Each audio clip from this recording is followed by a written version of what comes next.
Bonjour à tous. On va attendre un petit peu que tout le monde se connecte.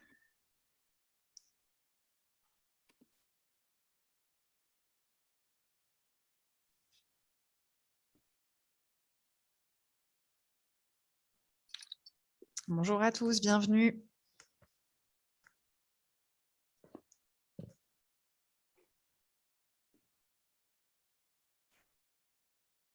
On va attendre un petit peu que tout le monde puisse se connecter avant de commencer.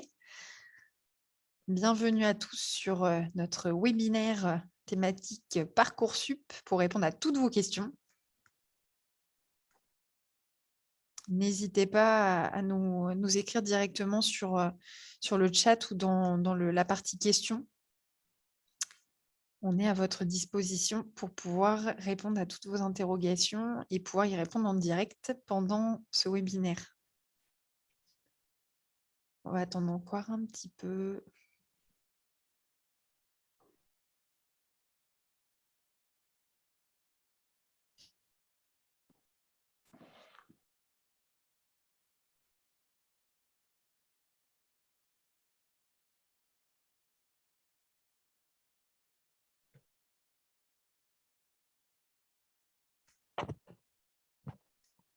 Bonsoir à tous.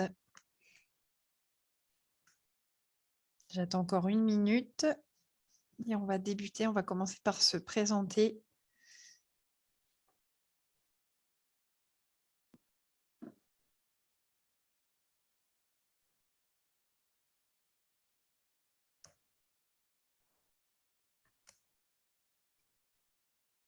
Bonsoir.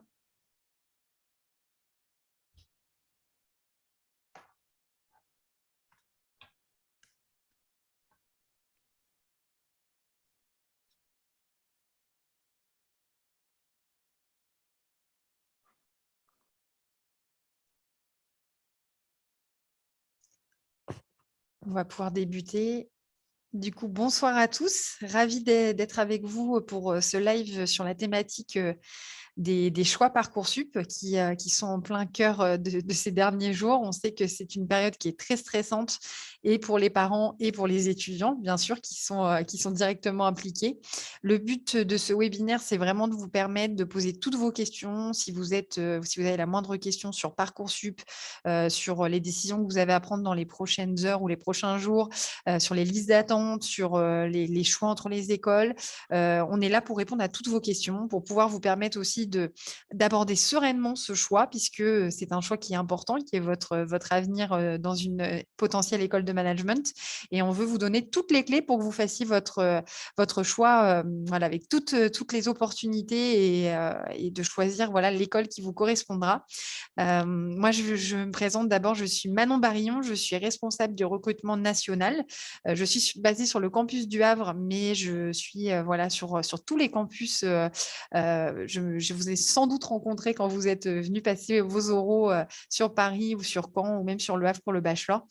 Je suis accompagnée ce soir de 2 étudiantes qui sont elles aussi, qui vous ont accueilli elles aussi sur les campus. Monica qui était à Paris et Nour qui était à Caen. On va également avoir Anne qui va nous rejoindre, qui est une étudiante de Master 2, qui a, elle, fait un parcours avec de l'alternance, qui est passée aussi par le campus d'Oxford. Donc, elle pourra vous parler un petit peu de son parcours et des thématiques de son parcours pendant ce webinaire. Elle va nous rejoindre un peu plus tard. Voilà, n'hésitez pas à nous poser toutes vos questions. Je vais laisser les filles parler un petit peu d'elles, de ce qu'elles font actuellement et de rapidement se présenter. Et après, on abordera si vous avez des questions, voilà, si vous avez de la moindre interrogation, on essaiera de répondre au fur et à mesure à tous les éléments qui pourraient être intéressants pour vous afin de faire votre choix sur Parcoursup sur les prochains jours. Voilà, je vous laisse la parole, les filles. Vas-y. Ok, du coup, je m'appelle Nour Guetref. Du coup, je suis en. Désolée, c'est le discours d'alternance, parce que je recherche actuellement une alternance. Du coup, je suis en 3e année à l'EM Normandie. J'ai intégré l'école via le concours Sésame et je suis basée sur le campus de Caen, du coup, depuis ma première année. Et du coup, comme j'ai dit, je suis à la recherche d'une alternance pour mon master et du coup, je basculerai sur le campus de Paris dès l'année prochaine. Du coup, moi, c'est Monica Strapazon. Je suis en première année et j'étais sur le campus d'Oxford. L'année prochaine, je vais à Dublin. Du coup, si vous avez des questions sur les campus, il n'y a pas de souci. Merci les filles. Alors, je vois qu'on a déjà une première question d'Hugo. En U3, il n'y a qu'un semestre obligatoire à l'étranger, puis en S2, retour sur des cours classiques. Effectivement, Hugo, tu as la possibilité, si tu le souhaites, de faire une année complète en U3, mais obligatoirement, tu auras uniquement un semestre. Donc, du coup, tu n'es pas obligé de faire l'année complète. C'est un choix si tu souhaites faire un double diplôme et de faire voilà, cette année complètement à l'international. Tu as aussi la possibilité, du coup, comme Monica l'a fait, de partir, bien sûr, sur les campus de l'EM Normandie à Oxford ou à Dublin, ou même à Dubaï, puisque c'est notre nouveau campus qui a ouvert, qui va ouvrir pour les nouveaux entrants au mois de septembre. Donc, c'est encore une belle opportunité d'être à l'EM Normandie, mais à l'international. C'est un peu différent des universités partenaires. On va en parler avec toi, Monica. Tu pourras nous dire un peu ton ressenti par rapport à Oxford. Effectivement, quand vous partez, vous avez le choix de partir en université partenaire. Là, l'EM Normandie a plus de 200 universités partenaires dans plus de 65 pays. Donc, ça vous laisse une opportunité, un choix assez impressionnant de possibilités d'expat. Donc, vous avez cette possibilité de partir à l'étranger, de partir dans nos universités partenaires, qui sont bien sûr des universités avec lesquelles on valide le programme que vous allez suivre sur place. Donc, vous êtes accompagné à cet expat. Et c'est bien sûr, en fait, des cours qui sont travaillés, en fait, qui sont mis en place avec le M Normandie. Donc, vous n'êtes pas lâché dans la nature. C'est vraiment un programme qui continue et qui s'inscrit dans votre programme grande école ou dans votre bachelor quand vous partez en deuxième année. Mais il y a aussi cette possibilité, si vous le souhaitez, de plutôt intégrer les campus nationaux. Et là, du coup, vous pouvez partir une année complète à Oxford, à Dublin. Ce qui peut être intéressant, c'est vous êtes à l'international, mais vous avez également une partie encadrement, puisque vous êtes sur l'un des campus de l'EM Normandie, vous aurez un directeur de campus, des assistantes pédagogiques, des professeurs qui connaissent l'école. Donc forcément, c'est peut-être un peu plus sécurisant parfois aussi. C'est une belle opportunité de mêler un petit peu le côté rassurant de l'EM Normandie, encadrement, et en même temps d'être à l'international. Est-ce que Monica, tu veux nous en dire deux, trois mots de cette expérience, ta première année à Oxford? Comment tu as pris cette décision et comment ça s'est passé pour toi? Alors, déjà, l'EM, c'était mon premier choix. C'était vraiment mon premier choix. J'avais vraiment mis tous les campus pour avoir le plus de chances d'y aller. Et du coup, pour le jour des résultats Parcoursup, j'ai vu que j'avais été prise à Oxford. J'ai réfléchi, j'ai pesé le pour et le contre. J'ai vraiment pris 2 jours. J'ai fait la porte ouverte de l'EM, je crois 2 jours après les résultats Parcoursup et je savais que j'allais à Oxford, vraiment, très, rapidement. Après, je sais que du coup, on a été accompagnés, on a eu, des webinaires pour, tout ce qui était, Oxford, les modalités. On a eu des mails, on a eu beaucoup d'accompagnement au préalable et du coup, j'ai passé, 6 mois, à Oxford pour, ma première année.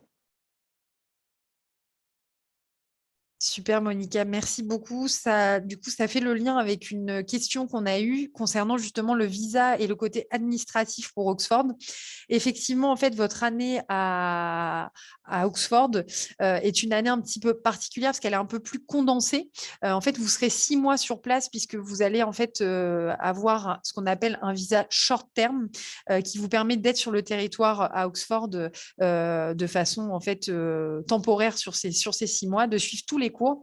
Donc là, je tiens à vous rassurer parce que souvent on a la question de savoir si sur ces 6 mois, ce sera la même quantité de cours, la même qualité de cours et surtout le même niveau qu'un étudiant, par exemple, qui sera en anglophone sur Caen ou sur Paris. La réponse est oui. Bien sûr, à Oxford, il y a vraiment une qualité d'enseignement, le côté pédagogie anglo-saxonne qui va être hyper intéressant. Mais effectivement, vous aurez un calendrier qui sera un petit peu plus condensé. Donc, c'est aussi pour ça qu'on vous fait arriver en décalé. La rentrée à Oxford aura lieu le 1er octobre. C'est important de vous le notifier. Vous serez du coup amené à partir à Oxford à partir de cette date et pas avant pour pouvoir justement bénéficier en fait de ces 6 mois sur place et du coup d'avoir toutes les opportunités de suivre les cours de manière efficiente sur place. Comme le disait Monica, il y a vraiment une équipe qui est fantastique à Oxford. Nos collègues vraiment les adorent. Ils sont très, très, très disponibles et pour répondre à toutes vos questions. On a Myriam Schmidt-Cons qui est directrice du campus d'Oxford. Monica, tu as été amenée à la rencontrer sur Paris quand elle est repassée. Voilà, c'est vraiment un côté familial à Oxford qui est très, très, très important et qui peut aussi rassurer les étudiants qui partent en expat. c'est vraiment voilà, quelque chose qui va être mis en place, comme le disait Monica, bien avant votre départ. Vous allez être contacté, vous allez recevoir des mails une fois que vous aurez fait votre vœu définitif et vous allez être guidé pour que ce soit pour votre logement, si vous avez besoin sur place d'avoir des gens qui vous aident dans les visites ou qui vous aident pour des opportunités de logement. Voilà, il y a maintenant un bon réseau et les étudiants sont chaque année, enfin voilà, se logent chaque année de manière différente, que ce soit dans des colocations, dans des logements individuels, chez des familles. Donc, il y a vraiment plusieurs possibilités et on vous montrera toutes ces possibilités, on vous accompagnera sur ces possibilités. Donc, c'est quelque chose vraiment qui est travaillé par nos équipes sur Oxford. Donc, il faut vraiment vous déstresser par rapport à ça. C'est vraiment important. On a eu d'autres questions. Alors, n'hésitez pas si vous avez encore des thématiques sur Oxford. Il n'y a aucun souci. On essaiera de vous répondre.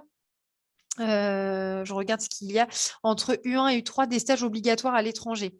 Alors au niveau des stages, effectivement, les stages sont obligatoires.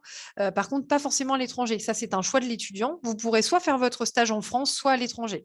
Donc, c'est vraiment vous qui décidez. Et d'année en année, vous pouvez faire des stages différents et vous pouvez aussi switcher une partie de vos stages, enfin une année de vos stages en France et puis après à l'étranger. Voilà.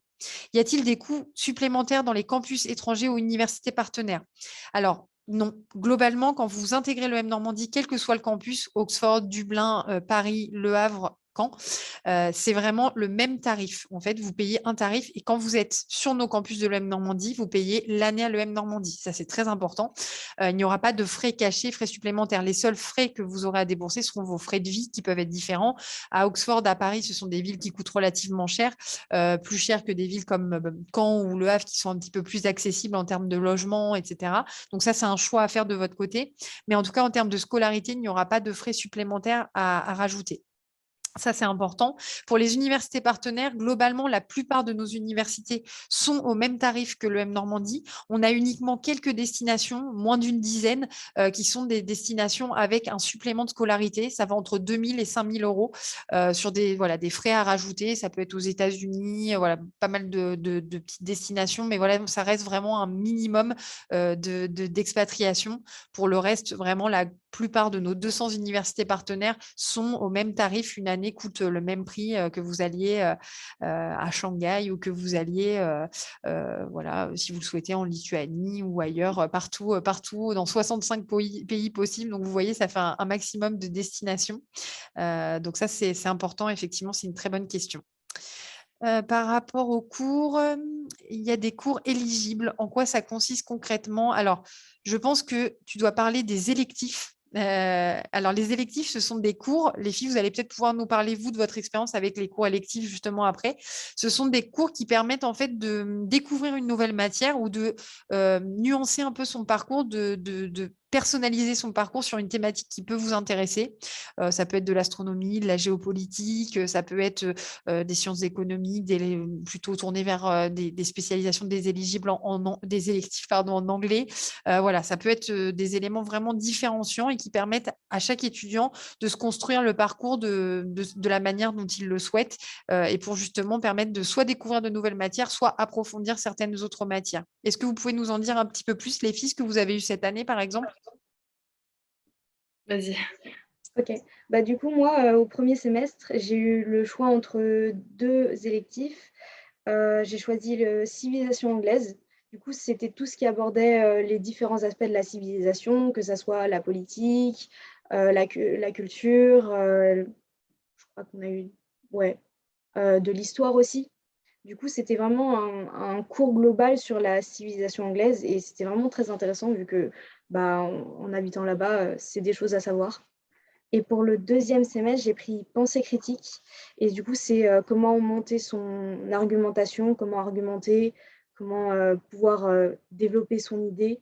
Et c'était vraiment le but du cours de l'électif, en fait. Et pour ma part, du coup, j'ai eu un électif donc, au semestre 2 et c'était Entertainment Marketing. Donc, c'était en fait tout le marketing autour de la musique, des films.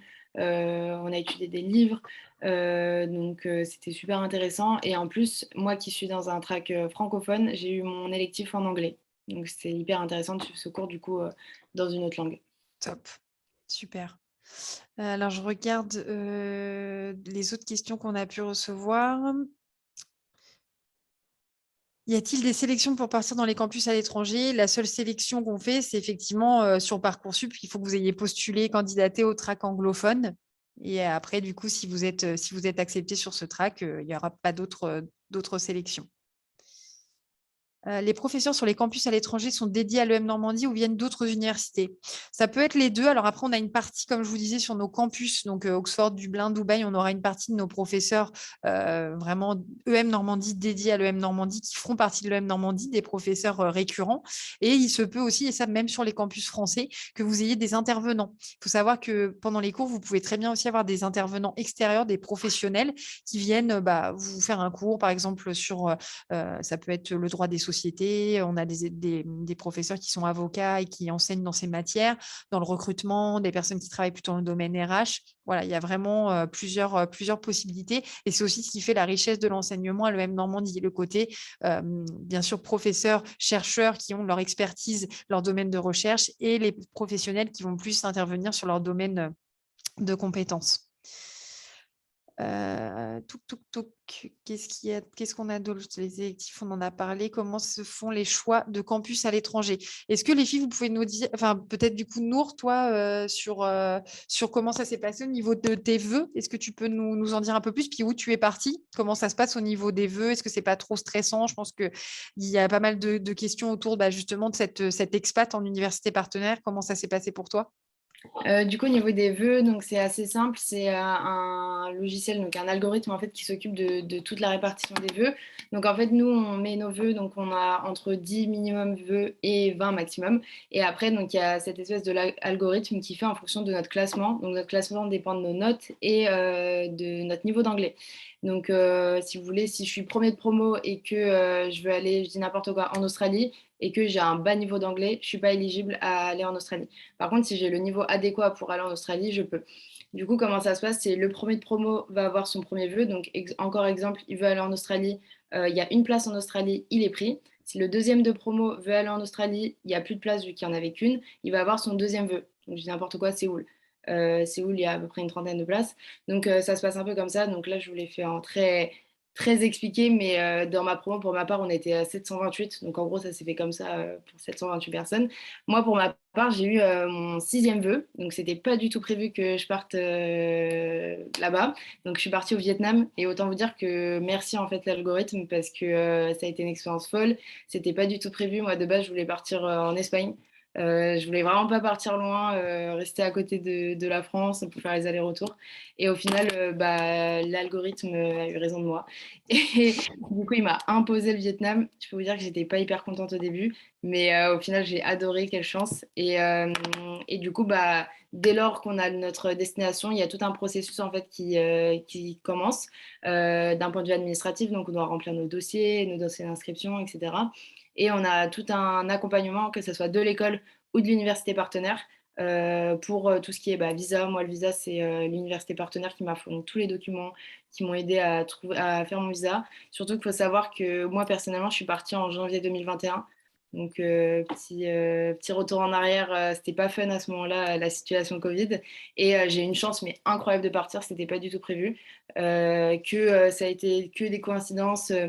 Il n'y avait pas de vols commerciaux. Au final, notre université connaissait quelqu'un chez Emirates, donc ils ont pu nous faire basculer sur des vols chez Emirates pour prendre un avion, alors que c'était pas du tout. Enfin, c'était inouï que je parte. J'y croyais vraiment pas.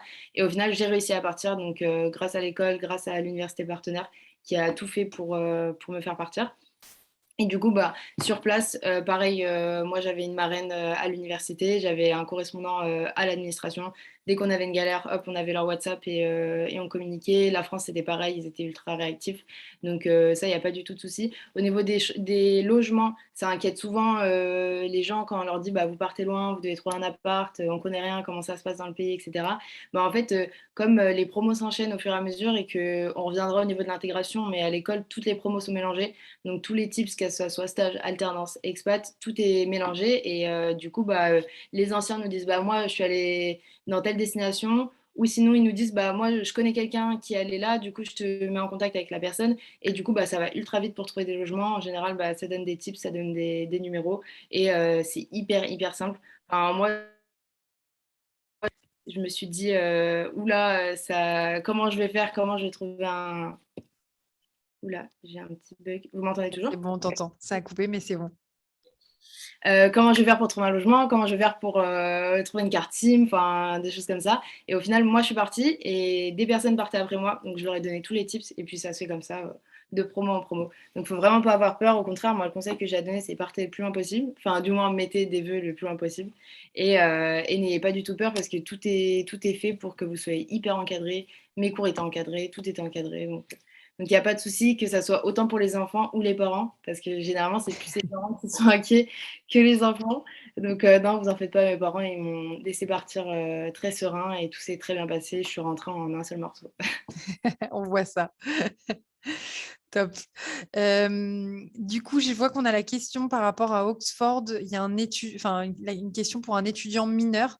Alors, Monica, je ne sais pas si toi, c'était ton cas, si tu étais mineur ou pas, mais en tout cas, c'est les mêmes conditions de départ pour les étudiants mineurs sur le campus d'Oxford. Donc, ça, il n'y a pas de problématique. Pensez juste, par contre, pour tous les étudiants, maintenant, il faut un passeport vers l'Angleterre. Donc, c'est quelque chose à prendre en considération. Il faut vraiment que les étudiants qui partent aient un passeport à jour au moment du départ. Donc, voilà, ça, c'est un petit plus qu'il faut vraiment prendre en considération parce qu'il y a des délais assez longs sur l'administratif. Donc, voilà, petit conseil. Je regarde si on a d'autres questions. Alors, j'ai vu une question, je tiens à rectifier si on n'a pas été clair sur le sujet. Est-ce qu'un étudiant dans le track francophone ne pourra jamais partir sur un campus à l'étranger? Non, pas du tout. Ça, c'est un petit point aussi qu'on peut réaborder ensemble. Il faut savoir que chaque année, vous pouvez changer de campus, changer de track également. Vous pouvez très bien commencer sur un track francophone et évoluer vers un track anglophone, pardon, si vous sentez qu'au fur et à mesure de vos années à l'EM Normandie, vous préférez justement plus pratiquer l'anglais, vous avez un niveau qui s'améliore, ou si simplement vous voulez passer par le campus de Dublin ou d'Oxford, c'est tout à fait possible. Ce n'est pas parce que vous êtes en track francophone que vous devrez rester sur les campus français. C'est juste, en fait, chaque année, vous allez avoir cette possibilité. Idem sur des étudiants qui, par exemple, seraient en liste d'attente là sur le track anglophone et qui se diraient, mince, si j'ai pas le track anglo, c'est terminé pour moi sur toutes les années. Ne vous inquiétez pas, chaque année, vous pourrez rebasculer en track anglophone. Donc, ce n'est pas parce que vous ne l'avez pas dès la première année que vous ne pourrez pas le faire la deuxième ou la troisième. C'est vraiment une opportunité qui s'offre chaque année aux étudiants et également de changer de campus puisque vous pouvez très bien avoir envie de commencer sur Paris ou sur Caen et de passer par Oxford ou Dublin à un moment donné et de revenir après par la suite. Ça, c'est vraiment quelque chose qui est possible. J'ai vu que Anne était arrivée. Je ne sais pas si Anne, tu peux essayer d'allumer ta caméra. Top, super. Salut Anne. En termes de cursus et différences de parcours, et toi qui as changé pas mal de campus, je vais te laisser peut-être nous dire 2-3 mots sur toi, ton parcours, et puis justement les différents campus et ce que ça a pu t'apporter. Je pense que ce sera hyper enrichissant. Ouais, carrément. Je suis arrivée en cours de route, donc j'ai pas entendu forcément tout ce que les filles ont pu dire. Donc, si je me répète par rapport à ce qui était dit, je m'en excuse. Du coup, pour me présenter, donc moi, c'est Anne Vernier. Je suis actuellement en Master 2, donc sur la fin de mes études à l'EM. Donc, je suis dans le master spécialisé dans les ressources humaines. Donc, moi, pour vous refaire un petit peu mon parcours, je suis arrivée en post-bac, donc j'ai intégré le campus de Caen, pour le programme Grande École.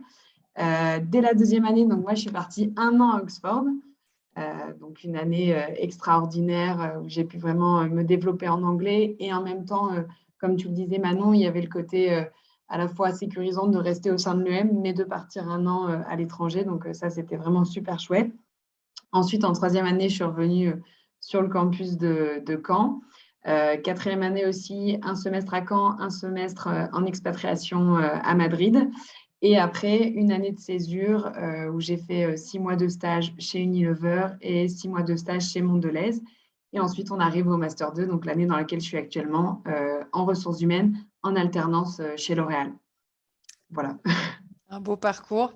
On n'a pas encore parlé de l'alternance, on en parlera peut-être après. Je ne sais pas s'il y en a certains d'entre vous qui se projettent déjà sur l'alternance, ça peut être un peu loin.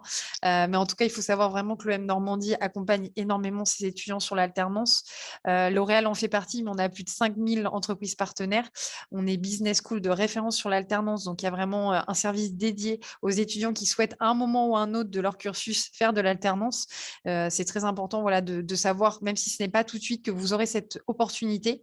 Et là, on parle aussi bien du programme grande école que sur le bachelor, puisque l'alternance est possible aussi en 3e année du bachelor. Donc ça, c'est hyper important si on a des étudiants dans les deux. J'ai vu en plus qu'on avait une question, comment réaliser une alternance en M1 ?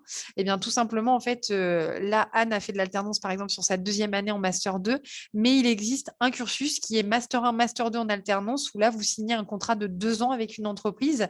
Donc, vous faites vos 2 années de master avec cette entreprise. Au niveau du rythme, on est que ce soit sur l'alternance en 1 an ou en 2 ans, sur 3 semaines en entreprise et 1 semaine à l'école, vos frais de scolarité sont payés par l'entreprise et vous êtes rémunéré comme un salarié de l'entreprise, ce qui peut être très intéressant aussi pour vous en termes d'expérience, bien sûr, et en termes de financement, puisque parfois le coût de la scolarité, les frais financiers en fait qui s'inscrivent dans un parcours en grande école peuvent faire peur. Ça peut être aussi une solution qui peut être intéressante.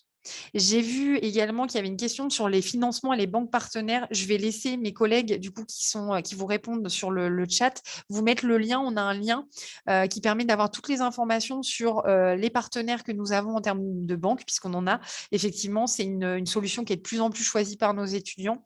Un prêt étudiant, il y a énormément de nos étudiants sur tous les campus qui font le choix de se financer par ce biais.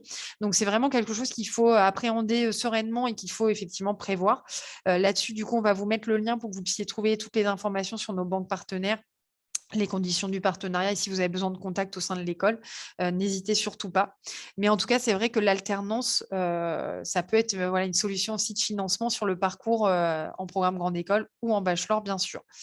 J'essaie de voir du coup si on répond à toutes les questions. En quoi consiste le cursus anglophone contrairement à celui dispensé en français ? Comme son nom l'indique, vous allez avoir tous vos cours en anglais en fait. Ce sera vraiment les mêmes thématiques de cours, c'est-à-dire que le syllabus de cours sera le même. Un étudiant en anglophone ou en francophone aura les mêmes matières dispensées. Cependant, c'est vrai qu'en anglophone, toutes les matières seront dispensées en anglais. Donc, il faut avoir un niveau, et c'est aussi pour ça qu'on a une sélectivité vraiment sur le niveau d'anglais, pour ne pas vous mettre en difficulté, puisque toutes vos matières, ça peut être de l'économie au droit des sociétés, en passant par les statistiques, seront en anglais. Est-ce que Monica, toi, tu peux nous faire peut-être un retour de cette première année que tu as vécue en anglais? Est-ce que tu t'es retrouvée un petit peu en difficulté? Comment tu as travaillé, si jamais, enfin, comment tu t'es ressentie par rapport à ce parcours en anglo? Alors, j'avais déjà un bon niveau d'anglais. Le premier test que j'avais fait à l'EM, j'avais un niveau B2, mais j'étais dans le meilleur groupe de niveau en anglais parce qu'on est trié par 3 groupes de niveau. Et même les personnes qui étaient dans le moins bon groupe de niveau s'en sortaient très bien en cours. Vraiment, on a de nombreux outils maintenant. On a Internet qui peut nous aider. Les professeurs aussi, si on a besoin de recomprendre une notion, ils nous aident à comprendre. On a les cours en replay aussi, ça peut être très utile. Et vraiment, je pense que c'est très compréhensible. Vraiment, il y a plein de mots qui sont très transparents et puis c'est vraiment compréhensible. Super. J'en profite, j'ai vu qu'il y avait une question sur le logement à Oxford. Peut-être Anne et Monica, si vous avez juste un petit mot à dire sur vous, comment vous êtes logés à Oxford. Comme je vous le disais tout à l'heure, je le répète, il y a vraiment une équipe sur place qui est formidable et qui vous accompagne vraiment et qui vous conseille. Mais comment vous avez choisi de vous loger? Et aussi, on a une question un peu sur le tarif. Enfin, comment vous en êtes, vous êtes débrouillé par rapport au logement et quel type de tarif? Alors voilà, si vous avez un ordre d'idée pour éclairer nos candidats.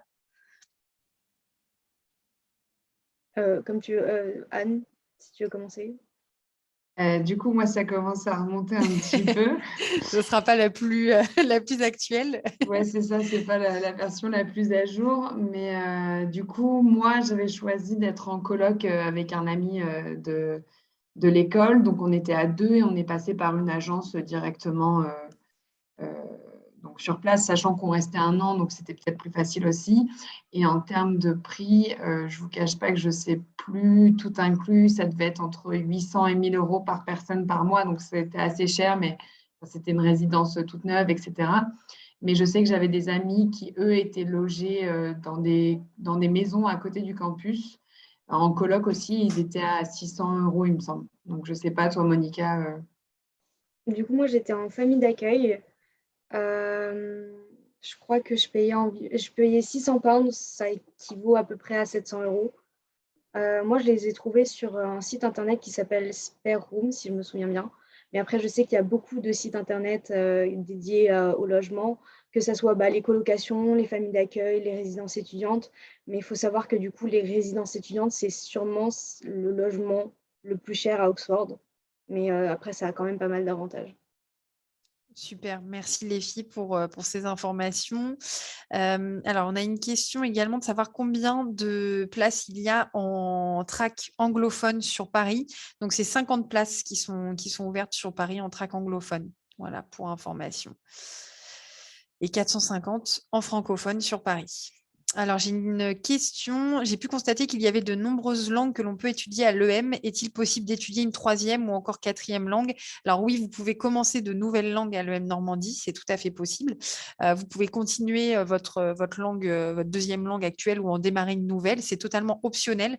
Vous le faites si vous le souhaitez. Et effectivement, on a plusieurs langues enseignées. Est-ce que certaines d'entre vous, les filles, ont suivi des langues, ont commencé des langues au sein de l'EM Normandie? Non. Euh, j'ai arrêté l'allemand. J'ai vraiment fait 7 ans d'allemand et je n'en pouvais plus. Du coup, j'ai laissé tomber l'allemand et j'avais commencé le mandarin un peu au lycée. Et du coup, je voulais vraiment continuer à apprendre le mandarin. Du coup, ça, j'ai pu le faire avec le M. Et j'ai commencé aussi le coréen, une langue qui m'intéressait beaucoup. Du coup, j'ai pu faire et mandarin et coréen. Et vraiment, je pense que c'était vraiment très, très enrichissant. Super. Et moi, en première année, du coup, j'avais continué l'espagnol et j'avais pris italien. Spoiler alerte, j'ai pas continué. Mais en fait, d'une année à l'autre, on peut vachement changer. Donc, italien, j'ai gardé l'espagnol en deuxième année, mais j'ai enlevé l'italien. J'ai des copains qui avaient allemand, qui ont switché en espagnol l'année qui suit. D'autres qui ont commencé le coréen en deuxième année. Enfin, en fait, c'est vraiment à la carte. À chaque année, c'est un peu step by step. À chaque année, vous pouvez choisir les langues que vous voulez faire, si vous voulez continuer ou pas continuer. Merci. Et Et moi, Anne? du coup, j'ai pas été hyper originale. J'ai continué l'anglais et l'espagnol. Mais ce qui était vraiment cool, c'est que l'anglais, on avait forcément des profs anglophones et on avait des profs différents avec des matières différentes en anglais. Donc, ça permettait de balayer différents sujets et développer un grand vocabulaire en anglais. Et l'espagnol, pareil. Moi, je crois que quand je suis arrivée, c'était encore obligatoire, mais je ne sais plus. Mais après, ça ne l'a plus été. Et on était nombreux à continuer parce que les cours étaient super, encore une fois, avec des profs d'origine de différents pays. Enfin, c'était vraiment trop génial. Et j'ai continué jusqu'au bout, jusqu'à aller justement à Madrid aussi en expat. Donc voilà. Mais plus d'espagnol en Master 2. Mais en même temps, on est déjà bien, bien chargé. C'est top. Merci les filles. Alors, on a une petite question, j'ai vu de... Alors, par exemple, sur les... Oui, alors je le répète, Jules, du coup, effectivement, sur les programmes franco et anglo, ce sont les mêmes programmes en termes de cours. Par contre, ils sont dispensés en français et en anglais, mais en termes de nombre d'heures de cours et de syllabus, ce sont les mêmes. Effectivement, il y a une cohérence voilà, qui sera enseignée sur les années U1, U2, U3. Voilà. On avait une question sur l'alternance. Je tiens à préciser, j'ai peut-être pas été. Après, Anne, je te laisserai parler un petit peu de ton expérience, toi, sur cette dernière année d'alternance. Sur le parcours Master 1, Master 2, on est sur un cursus multispécialisé. Ce qui veut dire que vous serez spécialisé via votre choix en fait de poste au sein de votre entreprise. Vous pouvez très bien faire un poste de responsable marketing, un poste de chargé de mission communication, un poste d'auditeur financier junior. Voilà, ça peut être très très très différent puisque aussi on laisse la possibilité de faire une alternance dans un nombre, une possibilité d'entreprise très très large. Donc du coup, c'est vraiment une possibilité en 2 ans de multispécialisation. Alors que sur la dernière année en master 2, comme Anne l'a fait cette année, tu nous en parleras. Toi, tu es plus sur la spécialité RH, mais il y a d'autres spécialisations. Il y a 11 spécialisations qui sont en alternance. Et vous pouvez du coup faire uniquement cette année, mais qui là, du coup, sera une spécialisation. Donc, ça peut être audit finance, RH, il y a 11 P que vous pouvez faire en alternance. Et là, du coup, vous êtes dans une promotion avec d'autres alternants qui suivent cette spécialisation-là. Donc, c'est vraiment en fait un parcours qui est un peu différent sur ces 2 années M1, M2 en alternance où là, on est assez généraliste. Vous aurez des cours qui seront aussi bien du marketing, du droit, toujours les langues, bien sûr, de la possibilité de faire vraiment du management, du marketing interculturel, etc. Et si vous suivez une spécialisation plutôt avec donc, le M2 uniquement en alternance, là, vous aurez votre domaine de compétences, votre spécialisation. Donc, c'est un choix à faire en fonction de vous et de ce que vous souhaitez. Mais de toute façon, au sein d'une alternance, vous vous spécialisez énormément au sein de votre entreprise par le travail que vous faites au quotidien. Est-ce que Anne, tu peux nous en parler un petit peu du coup? Oui, carrément. Donc, du coup, pour revenir un petit peu, moi, sur mon choix, donc quand j'étais en U3, il fallait faire le choix pour le M1, M2. Et donc, moi, j'avais envie de retourner à l'étranger. Donc, c'est pour ça que j'ai pas fait le choix de prendre l'alternance dès le M1.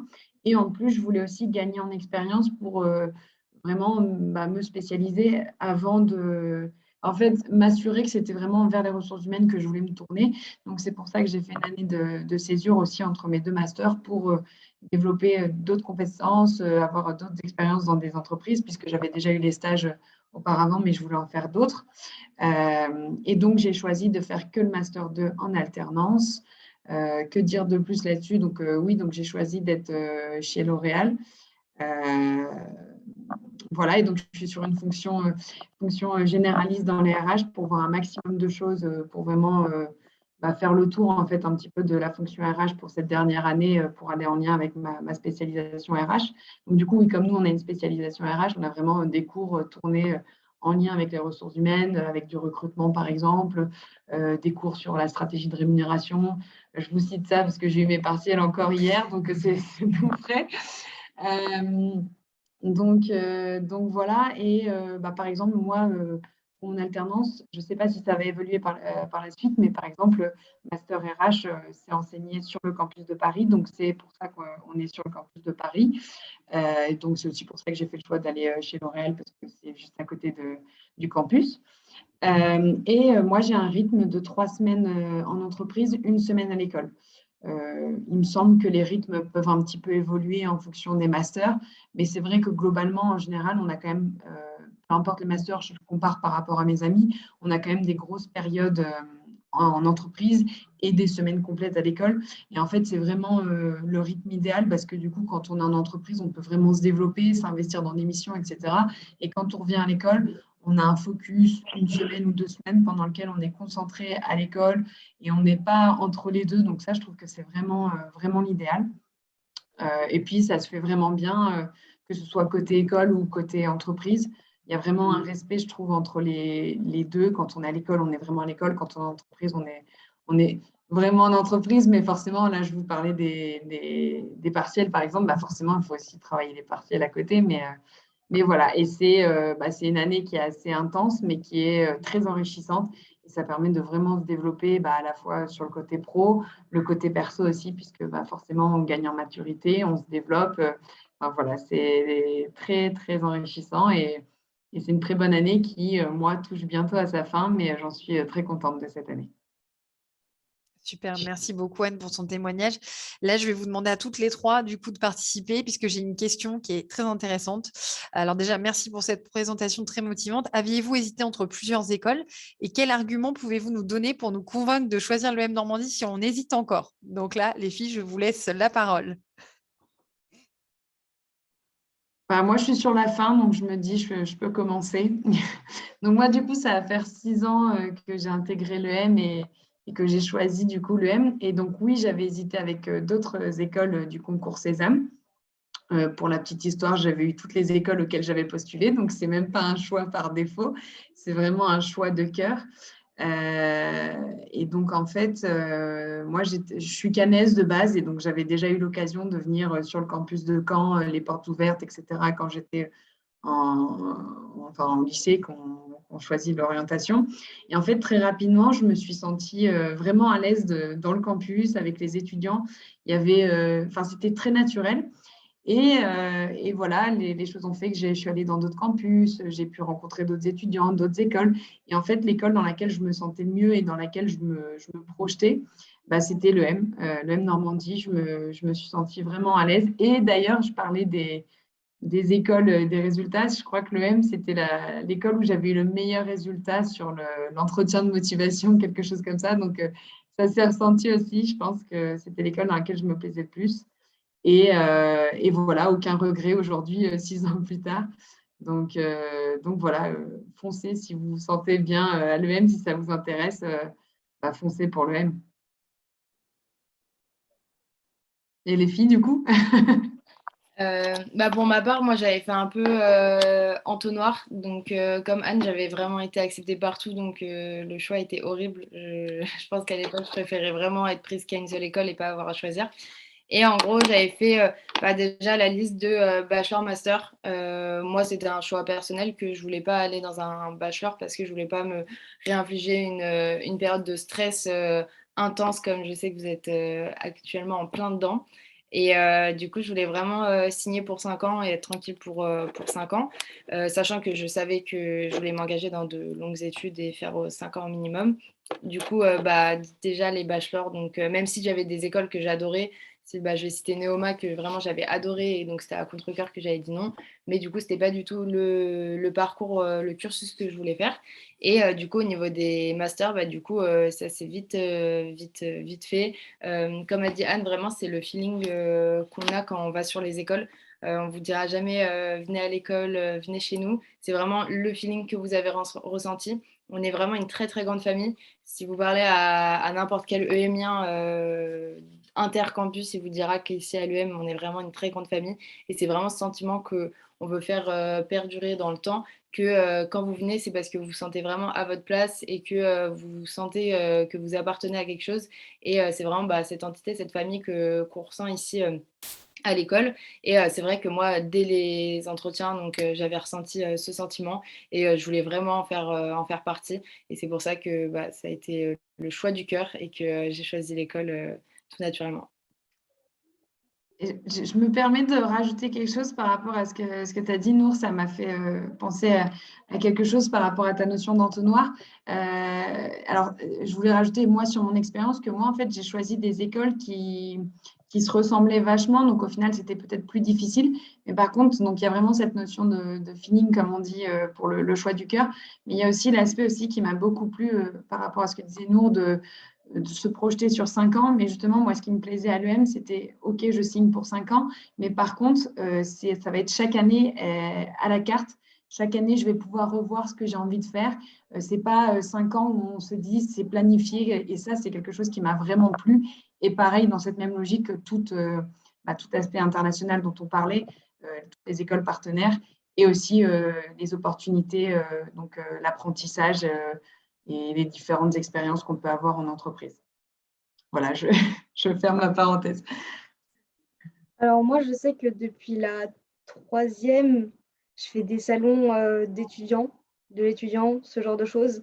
Et au début, je voulais pas, les écoles de commerce, c'était pas mon premier choix. Et après, je sais que après avoir fait plusieurs salons, j'ai vu que bah, déjà le commerce, c'était le secteur où j'allais m'orienter après le lycée.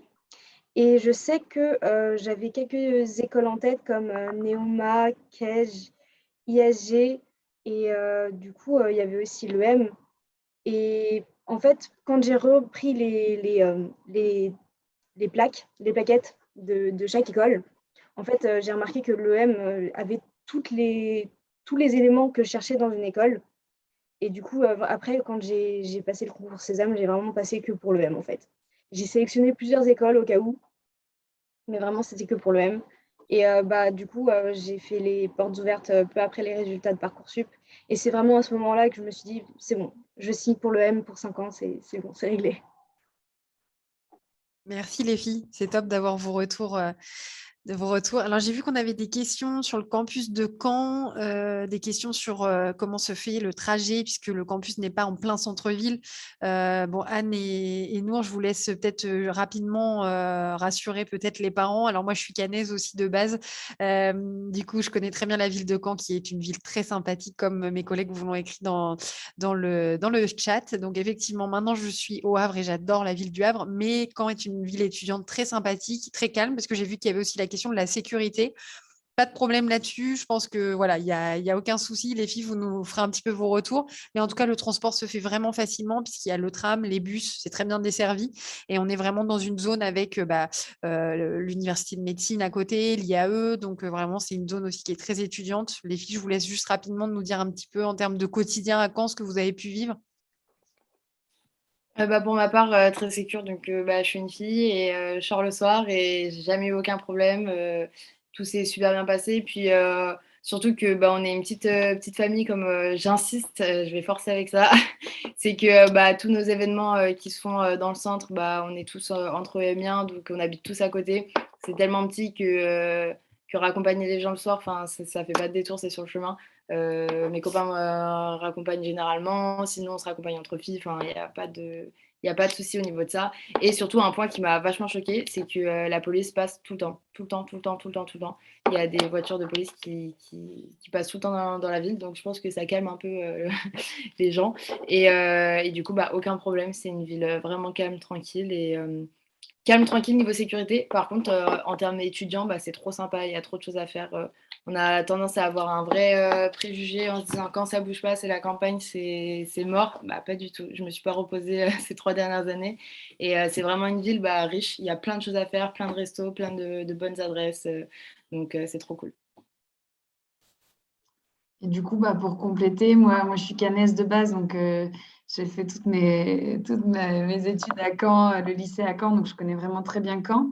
Et le campus, il est très bien situé. Justement, le fait qu'il ne soit pas dans le centre même de Caen, déjà, Caen, c'est pas très grand, donc c'est juste à côté.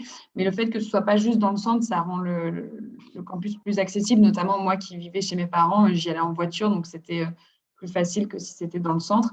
Et par contre, pour les personnes qui vivaient dans le centre, dans mes amis, soit ils se rendaient au campus en voiture, soit sinon avec les transports. Et ça se fait très bien. Il y a des bus, il y a le tram, il n'y a vraiment aucun souci. Et sinon, oui, c'est une ville. Je me suis jamais sentie en insécurité à Caen. Voilà, comme je disais, moi, j'y suis depuis. Je suis née à Caen, donc depuis toujours. Et sinon, je ne sais plus sur la question, qu'est-ce qui était demandé, l'accessibilité du campus et le fait que ce soit assez calme, mais c'est une ville étudiante, donc avec beaucoup d'étudiants, mais je ne sais plus ce qui était demandé, mais c'est une ville très agréable en tout cas. Donc voilà. Parfait. C'était en gros, voilà, juste savoir si en termes de transport logistique, mais vous avez très bien répondu, et de sécurité. Peut-être un petit mot aussi sur Paris-Clichy. On a parlé un petit peu de Caen et de l'esprit de famille. Alors à Paris, je pense que si vous êtes venu faire les admissibles, vous avez dû aussi vous rendre compte que cet esprit existe énormément aussi sur notre tout nouveau campus. Vous avez sûrement l'occasion aussi de le visiter. Un très beau campus avec de grandes terrasses. Anne y était encore récemment pour ses cours. Juste en face de L'Oréal, beaucoup d'activités, puisque vraiment beaucoup d'entreprises, de sièges sociaux d'entreprises juste aux alentours du campus, une grosse activité, de très bons petits restos aussi. On parlait de restos à Caen, on a eu l'occasion d'en tester quelques-uns pendant les admissibles. Donc c'est vraiment Clichy est une partie vraiment on est vraiment dans une partie de la ville qui a beaucoup d'activités, et qui est très très très sympa, très bien desservie aussi puisque facile d'accès, très accessible de la gare Saint-Lazare. Peut-être Monica et puis Anne, toi qui dois faire aussi pas mal les allers-retours, si vous pouvez faire un petit mot sur Clichy justement. Du coup, moi, j'ai fait la team admissible pour la période Sésame. Du coup, pendant un mois, je venais sur le campus de Clichy que je ne connaissais pas du tout avant, il y a un mois. Et le campus est super beau, il est très moderne, il y a plein d'espaces pour travailler. Du coup, je le trouve très agréable. En fait, ça nous donne envie de rester dans l'école pour travailler, que ce soit les travaux de groupe ou du travail personnel. Et pour l'accessibilité, moi, j'habite dans banlieue parisienne, du coup, dans le Val-de-Marne. Et je mets, en vrai, à peu près, allez, 40-50 minutes pour venir, ce qui est à peu près la moyenne pour se déplacer sur Paris, en fait. Moi, du coup, je ne vais pas du tout correspondre à la moyenne de Paris parce que du coup, comme je travaille chez L'Oréal, donc en fait, il y a plusieurs sièges à L'Oréal et je suis au siège France à Levallois. Donc, j'ai choisi d'habiter à Levallois pour pouvoir être proche de mon travail. Et donc, quand je dois aller au travail, j'y vais à pied. Et quand je dois aller à l'EM à Clichy, j'y vais à pied aussi, donc à 10 minutes. Donc, c'est royal. Et pour parler du campus, bah, c'est vrai qu'il est vraiment super chouette. Moi, du coup, j'avais connu le campus de Caen, sur lequel j'ai fait principalement ma scolarité. J'avais été sur le campus de Paris, l'ancien, donc dans le 16e. Et c'est vrai que là, le nouveau campus ressemble au campus de Caen. C'est vraiment agréable d'être en région parisienne et d'avoir un campus aussi grand. Et il ressemble, je pense, au campus du Havre que je n'ai pas encore eu l'occasion de visiter. Je connais que l'ancien du Havre, mais ça ne serait tardé d'aller visiter le nouveau du Havre. Donc, c'est voilà ce que je disais, c'est vraiment agréable d'avoir un aussi grand campus qui permet, comme le disait Monica, d'avoir des espaces de travail pour se retrouver aussi pour des travaux de groupe, pour après les associations, des choses comme ça. C'est vrai que ça donne envie de rester sur le campus. Moi, là, il n'y a pas longtemps, j'étais en révision. J'allais même le samedi sur le campus. On me demandait qu'est-ce que je faisais là. Mais comme on s'y plaît, c'est agréable pour réviser et pour passer du temps. Bon, Anne, tu es la bienvenue sur le campus du Havre pour te faire une visite quand tu veux. Les filles, vous le connaissez déjà, mais pour Anne, il n'y a pas de souci. Moi, je ne le connais pas non plus, le campus du Havre. Monica, tu es la bienvenue aussi. Allée. Oui, c'est vrai, il n'y a que Nour qui connaît, mais écoute, tu es la bienvenue aussi. On échange, il n'y a pas de souci. Merci pour vos témoignages, les filles. Je ne sais pas si vous avez encore des questions. Si vous avez des questions, on reste encore quelques minutes si vous le souhaitez, pour répondre. Juste une dernière question que je viens de voir et qu'on a un petit peu traitée, mais je refais un petit point dessus. C'était une question pour savoir si on était accompagné sur l'alternance et sur les stages. On a parlé du fait que vous pouvez faire vos stages en France ou à l'international et vous savez donc du coup que vous pouvez vraiment choisir ce que vous souhaitez en termes de stage et d'alternance. Par contre, vraiment, vous êtes accompagné par un service dédié, c'est-à-dire qu'il y a des personnes qui font partie du service relations entreprises, stage et alternance, qui vont du coup vous accompagner pour cette recherche selon que vous souhaitez plutôt un domaine plutôt qu'un autre, un type d'entreprise plutôt qu'une autre. Voilà, c'est vraiment quelque chose qui va être travaillé, un projet qui va être travaillé. Et on n'en a pas parlé pendant le webinaire, mais je pense que c'est très important. Vous allez également être accompagné par le parcours carrière, qui est un dispositif qui est unique et qui est vraiment spécifique à l'EM Normandie. Vous avez en fait des professionnels du recrutement et des coachs professionnels qui vous accompagnent dès la première année pour travailler justement votre projet. Alors, si votre projet, ce n'est pas faire de l'alternance, ce n'est pas grave. Ça va être vous accompagner pour mettre en place votre CV. Si c'est un CV en langue étrangère, pour le mettre en place, faire une lettre de motivation, comment candidater à l'étranger, à l'international, comment candidater sur des postes plutôt sur du digital, candidater à distance. C'est des thématiques qui sont très actuelles et qui sont intéressantes pour les candidats. Donc vraiment, le parcours carrière, c'est un dispositif qui s'adapte aux étudiants au fur et à mesure des années. Un étudiant qui sera en U1, comme Monica, va avoir certains séminaires, une présentation du parcours carrière. Ensuite, en U3, Nour a eu d'autres éléments. Et puis, bien sûr, Anne, qui est en Master 2 et qui est plutôt en finalisation de son parcours, va être accompagnée aussi de manière différente et parfois un petit peu plus individualisée, un peu plus coachée. C'est vraiment une démarche qui est vraiment au bon vouloir de l'étudiant. Il faut vraiment en profiter. Bien sûr, vous aurez des séminaires et des heures de cours sur vos différentes années en fait à l'école, mais vous pouvez aussi en bénéficier comme vous le souhaitez, vous, à côté.